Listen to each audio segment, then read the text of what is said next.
আসসালামু আলাইকুম প্রিয় দর্শকবৃন্দ। মানুষ কতটা নিচে নামলে এমন গর্হিত কাজ করতে পারে যে একজন নারী কিভাবে মানুষের মাংস গোপনে বাজারে বিক্রি করত, এই চাঞ্চল্যকর ঘটনা আপনাদের সামনে বলতে চলেছি। তাই আপনারা ধৈর্য সহকারে শেষ পর্যন্ত দেখবেন এবং আমাদের চ্যানেলটিকে সাবস্ক্রাইব করুন। ছোট্ট এক শহর, নাম তার চন্দ্রপুর। শহরের প্রান্তে একটা পুরনো বাজার, যেখানে দিনের বেলায় ভিড় কম আর রাত হলেই যেন অদ্ভুত গন্ধ ভেসে আসে। সেই বাজারেই একটা দোকান চালাতো মরিয়ম বেগম নামে এক বিধবা মহিলা।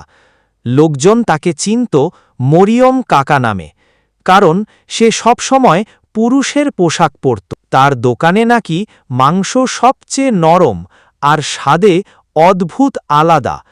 সবাই বলতো ওর মাংসের গোপন মশলা আছে, কিন্তু আসল রহস্যটা কেউ জানত না। প্রতি শুক্রবার রাতে তার দোকানের পেছনের দিকের জানালায় ক্ষীণ আলো জ্বলত। মাঝে মাঝে শোনা যেত ভারী কিছু টেনে নিয়ে যাওয়ার শব্দ। পাশের দোকানদাররা ভাবত হয়তো গরুর লাশ টানছে, কিন্তু এক কিশোর নাম রনি সন্দেহ করতে শুরু করল। রনি ছিল খুব কৌতূহলী, শহরের পেছনের অন্ধকার দিকগুলো ঘুরে বেড়াত প্রায়ই। এক রাতে, নইলে তুমিই আমার পরের মাংস হবে, রনি কাঁপতে কাঁপতে বাড়ি ফিরে গেল। পরদিন সে পুলিশের কাছে গেল, কিন্তু পুলিশ হেসে উড়িয়ে দিল।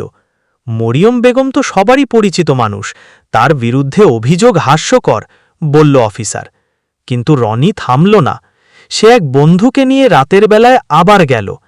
এবার তারা দুজনেই দোকানের ভেতরে ঢুকল। দরজাটা আধখোলা ছিল, ভেতর থেকে আসছিল গন্ধ, কাঁচা রক্তের মতো। ঘরের ভেতরে বিশাল একটা টেবিল, তার ওপর ছড়ানো কিছু অদ্ভুত যন্ত্র। হুক ঝুলছে ছাদ থেকে, রক্ত শুকিয়ে কালচে দাগ পড়ে আছে। এক কোণায় একটা ছোট ফ্রিজ খুলে দেখল তারা, ভেতরে মাংসের টুকরো আর ছোট ছোট কাঁচের বোতলে নাম লেখা। নামগুলো মানুষের, রুবেল, আসমা, তানিয়া। রনির বুক হিম হয়ে গেল। তখনই দরজা বন্ধ হয়ে গেল শব্দ করে। মরিয়ম দাঁড়িয়ে আছে, হাতে ছুরি নিয়ে, তার চোখে এক রাস উন্মাদ হাসি। তোমরা জানো আমি কি করি? আমি পৃথিবীর পাপীদের মাংস বিক্রি করি। যারা মিথ্যা বলে, অন্যায় করে, আমি তাদের শাস্তি দিই। রনি কাঁপতে কাঁপতে বলল, তুমি মানুষ মেরে মাংস বিক্রি করছ?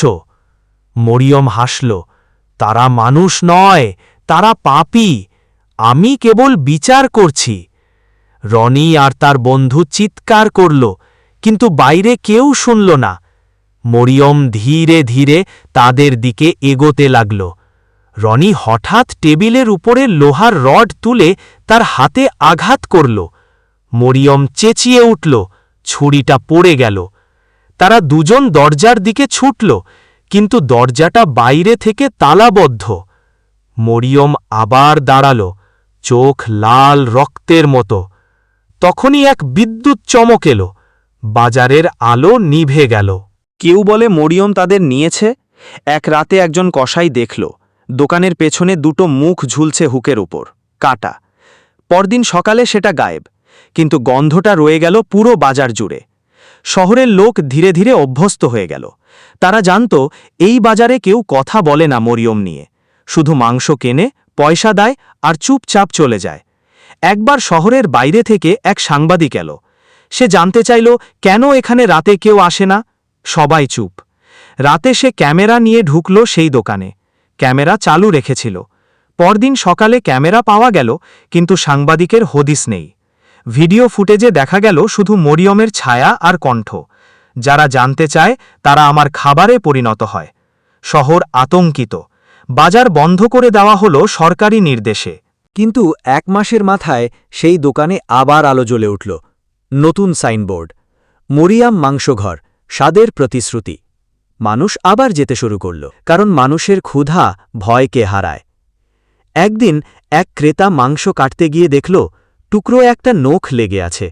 সে চেঁচিয়ে উঠল, কিন্তু অন্যরা বলল ওটা গরুর পা। পরদিন সেই ক্রেতা নিখোঁজ।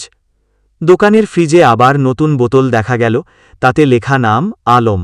শহর বুঝল অভিশাপটা এখন থামবে না, কারণ মরিয়াম কেবল একজন নয়, এক ছায়া, যে ছায়া ক্ষুধা আর পাপের মিশেলে তৈরি, রক্তের গন্ধে বাঁচে আর মানুষের ভয়েই শক্তি পায়। রাতে বাজারের পথে এখনও ভেসে আসে সেই কণ্ঠ, তুমি পাপ করেছ, তবে এসো, আমি বিচার করব। বাতাসে লেগে থাকা রক্তের গন্ধ মনে করিয়ে দেয় মরিয়ম এখনও বেঁচে আছে, কেউ জানে না কোথায়, কিন্তু তার দোকানের আলো নেভে না কখনো। মাঝে মাঝে দূর থেকে দেখা যায় দরজায় দাঁড়িয়ে আছে সে, হাসছে, হাতে ছুরি, পাশে বোতল, তাতে লেখা নতুন নাম, রনি। শহরের মানুষ এখন চোখ নামিয়ে চলে যায়, কারণ সবাই জানে ওখানে বিচার হয় রক্তে লেখা এক নীরব আইন। আর চন্দ্রপুরের রাত এখনও বলে, স্বাদের আসল রহস্য লুকিয়ে আছে পাপের ভিতর। প্রিয় বন্ধুরা, আমাদের ঘটনা আজ এ পর্যন্তই। কেমন লাগলো কমেন্টে জানিয়ে দিন। আল্লাহ হাফেজ।